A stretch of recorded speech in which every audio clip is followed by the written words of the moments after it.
Assalamu alaikum dear friends, hope to be fine, healthy and doing well. This is Education Afghanistan and I am Mansoor Wahdat, English teacher there, the English teacher of AC, English and Pashto. Today is our A-17th lesson. Malguru taasu ته بیا خرغلاست وایم Education Afghanistan اسانه انګلیسي په پښتو ژبه. نن یې اوولس درس دی. په اوولس درس کې موږ لومړنی درس چې اخلو هغه د پریپوزیشن اخلو. تیر درسونو کې موږ د ایڈجکټیو په اړه بحث وکړو، د ایډورب په اړه بحث وکړو. دغه سلسله د پارټس اف سپیچ روانه او پریپوزیشن ته رسېدلې ده. راځو پریپوزیشن په خپل ویلی شي حرف اضافت ته، یعنې د اضافت تورې حرف اضافت. پریپوزیشن لکه د حرف اضافت په هر تقریبا په ډېرو ژبو کې شته او هغوی خپل د استعمال ځایونه دي. په انګلیسي ژبه کې وایو پریپوزیشن از ا ورډ اور ګروپ اف ورډز. ګورئ په دغه تعریف کې لومړنۍ خبره از ا ورډ اور ګروپ اف ورډز. وایي دا پریپوزیشن یوه کلمه ده یا د کلماتو مجموعه ده which shows relationship of noun and pronoun with the rest of the sentences. وایي دغه د دې لپاره کارېږي تر څو د ناون او پروناون دغه ریلیشنشپ د چا سره وښیي with the rest of the sentence وښیي. ګورئ ساده وایو د preposition is a word or group of words. preposition یوه کلمه د کلماتو مجموعه ده. د څه لپاره کارېږي؟ د دې لپاره کارېږي تر څو چې په جمله کې اسم راغلی یا په جمله کې یو ضمیر راغلی د هغوی تعلق د دې نورې جملې سره وښیي، یعنې چې څه تعلق لري سره. فار ایگزامپل موږ مثلا وایي د بال از آن دی کپبورډ. کتاب د المارۍ د بال د المارۍ د پاسه دی. دا ناون راغلی که نه، نو دغه ناون موږ سره د پاتې باقي جملې سره څه ریلیشنشپ دی؟ دا ریلیشنشپ چې دغه بال د دې کپبورډ د پاسه دی، یعنې دغه د باقي جملې سره ریلیشنشپ دا دی چې دا د یو څه د پاسه دی. موږ دغه پریپوزیشنونه ډېر ډول پریپوزیشنونه لرو، مثلا آن دی، ان دی، اټ دی، چې دا دغې نه میجر دي، یعنې دا تقریبا ډېر کارېدونکي دغه درې. همدارنګه انډر دی، نیر دی، بسایډ دی ایټسټرا. زیات موږ پریپوزیشن لرو چې هر یو ځان ته خپل استعمال ځایونه لري. مثلا موږ وایو د بال از آن دی کپبورډ. کتاب د المارۍ د پاسه دی. آن دی کپبورډ دغه پکې څنګه څه راغلی؟ پریپوزیشن راغلی. د بال از ان د کپبورډ. آن معنا د پاسه، ان معنا د ننه. د بال از ان د کپبورډ معنا د بال چې د المارۍ د ننه دی. اور د بال از انډر د کپبورډ، دغه بال چې د المارۍ لاندې دی. نو دغه د بال د تاسو ګوري یو څه دی، یو پروناون دی که نه. که چېرته ووایي چې مثلا بل تاسو د آی کې مثال جوړولی شئ. مثال په ډول آی ایم آن د روډ. I am on the road. زه د سړک د پاسه د آی پروناون دی که نه، دلته موږ ذکر کړی دی. او دغه بال چې دی ناون دی. د دې ریلیشنشپ دا ښایي چې دا د دې د پاسه دی، او د دې ریلیشنشپ دا ښایي چې دا د دې د پاسه دی. دا د چیلې په واسطه ښودل کېږي، د دغه پریپوزیشنو په واسطه باندې. مختلف د استعمال ځایونه لري چې موږ په لنډ ډول په شکل کې درته یو څو دانې ښیمه. دغه ګوري دا کپبورډ دی او دا بال دی. دغه بال د المارۍ د پاسه پروت دی، نه د المارۍ نه لګېدلی. دې ته چې ویلی شي آن. تاسو ویلی شي د بال از آن دی کپبورډ. تاسو وګورئ دغه بال چې دی د المارۍ په منځ کې پروت دی دننه، دې ته تاسو چې ویلی شي ان. د بال از ان د کپبورډ.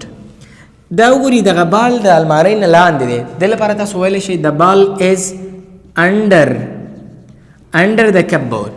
همدارنګه دغه که تاسو وګورئ دا بال د المارۍ نه داسې جګ دی، یعنې چې د المارۍ نه نه دی لګېلی مګر د پاسه دی. دې ته ابو وایي. څه ورته وایي؟ ابو هم د پاسه، آن هم د پاسه. ابو دی چې لاندې نه ټچ شوی نه وي، او آن دی چې لاندې نه ټچ شوی. د بال از ابو د کپبورډ. همدارنګه څنګ ته یو څنګ ته موږ ویلی شو د بال از next to the cupboard. همدارنګه دا وګورئ دغه بال دې ته نږدې دی، لکه دومره لرې ته نه دی. که چېرته دلته یې بیا نه شو ویلی. د بال از near the cupboard. next to the cupboard, near the cupboard, under, above and on. دغه ټول چې ما دلته ولیکل دا ټول د پریپوزیشنونو بیلګې دي، او دغه په خپله پریپوزیشنونه چې مختلف د استعمال ځایونه لري. سمپلی وی کن سی دا حرف اضافت د دې لپاره کارېږي تر څو د اسم او ضمیر دغه تعلق وښیي د باقي جملې سره. همدارنګه دغه یو څو مهم مثالونه دي. Thank you. That was our first part. Let's go to our second part. Coming to words, follow me. Second, minute, hour, day, night, morning, evening, noon, midnight. Second, minute, hour, day, night, morning, evening, noon, midnight. دا was چې دی ټول د ټایم څخه باس کوي نه موږ ته ټایم څرګندوي. سیکنډ معنا د ثانیه. For example, we say that 60 seconds are 1 minute. شپېته ثانیې یو دقیقه ده. minute معنا د دقیقه. We can say that I will be back in 5 minutes. زه به په 5 دقیقو کې بیرته راشم. اور معنا د hour نه ویل کېږي hour ویل کېږي معنا د ساعت یعنې شپېته دقیقې. The collection of 60 minutes is equal to 1 hour. د شپېتو دقیقو مجموعه یو ساعت سره کېږي. For example, I will come 1 hour late. زه به یو ساعت نه وخت راشم. There has been 2 hours that you are not present. تقریبا 2 ساعته کېږي چې نه یې دلته یعنې حاضر نه یې. ډے معنا د ورځ. For example, I am working all the day. زه ټوله ورځ کار کوم. Night معنا د شپه. We can say that I am not free to go outside because I am busy at night while working for my organization. زه نشم کولی بار ووتم ځکه زه په شپه کې د ارګنایزیشن لپاره څنګه کوم کار کوم او مصروفه یم. You can say that good night ښه شپه. Morning معنا د سهار. We can say good morning سهار په خیر. یا you can say that every morning my mom advises me. هر سهار ما ته مور نصیحت کوي. Evening ماښام. For example, we say that good evening ماښام په خیر. یا you can say that all the evenings that I have met and that this evening with you were the best evenings. هغه ماښامونه چې ما ته پکې لیدلی هغه څنګه دي ښه ماښامونه دي. نون معنا د غرمه. څنګه غرمه یو ماسپښین یو غرمه.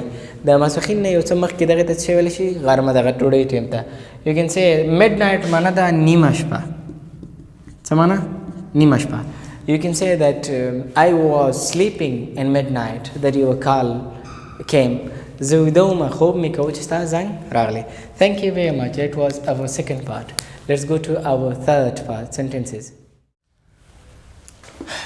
Coming to sentences, follow me.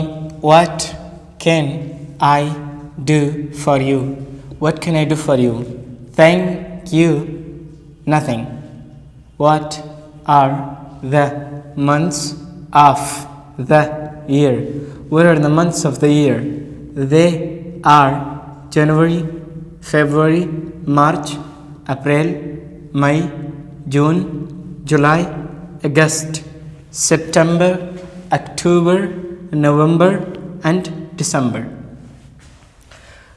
They are January, February, March, April, May, June, July, August, September, October, and November, and December.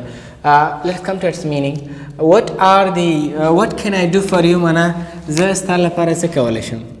زه ستا لپاره څه کولی شم. What can I do for you? زه ستا لپاره څه کولی شم. Thank you معنا د مننه هیڅ هم نه. Thank you مننه. Nothing معنا هیڅ هم نه. What ګوري دغه thank you تاسو ګوري دوه کلمې دي. Nothing یوه کلمه ده مګر د دې دوه کلمو پښتو کې معنا یوه پښتو کې چې معنا کوي یوه کلمه ده او د دې یوې کلمې معنا درې کلمې دي. ګوري دغه انګلیسي ورډ بای ورډ نه وړي دغه مفهوم چې دی د یوې ژبې نه بلې ژبې ته وړي. مننه هیڅ هم نه. What are the months of the year?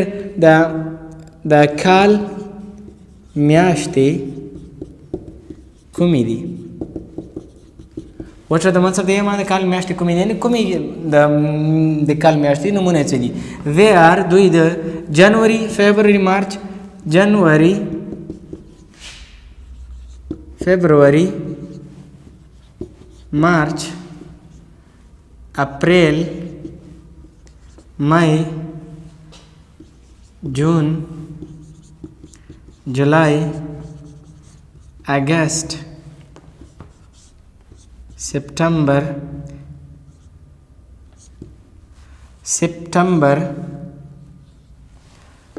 اکتوبر نومبر اینڈ دسمبر. ګوري جنوري لکه دا پښتو کې معنا نه لري چې جنوري معنا د حمل سور جوزه نه په پښتو کې هم دغه جنوري د په انګلیسي کې د جنوري نه تر دسمبر اور ټول دغه هم په پښتو کې دسمبر دی هم په انګلیسي کې دسمبر دی یعنی دغه ټرانسلیټ کول هم نشو جدا لکه داسې نه ده چې جنوري معنا د حمل او فبروري معنا د سور او جوزه نه زموږ چې حمل دغه جنوري نه دغه اپریل so they are not translated to each other لکه سچرډے سنډے مونږ کولای شو چې ځکه هغه مونږ سره میچینګ کوي زموږ د میاشتو سره مګر دا میاشتې چې دي دا زموږ د پښتو کې چې مونږ کارو مثلا حمل سور جوزه له هغوی سره میچینګ نه کوي نو جنوري ته هماغه جنوري ویلی شي پښتو کې مونږ وایو د جنوري اوله سو جنوري فبروري مارچ اپریل دا ګورې اپلیر ونه وایي اپریل May, June, July, August, September, October, November and December. So thank you very much. It was the last part of our A-17th lesson. Till I'm coming in the another lesson recommending you to Allah have a good and great time.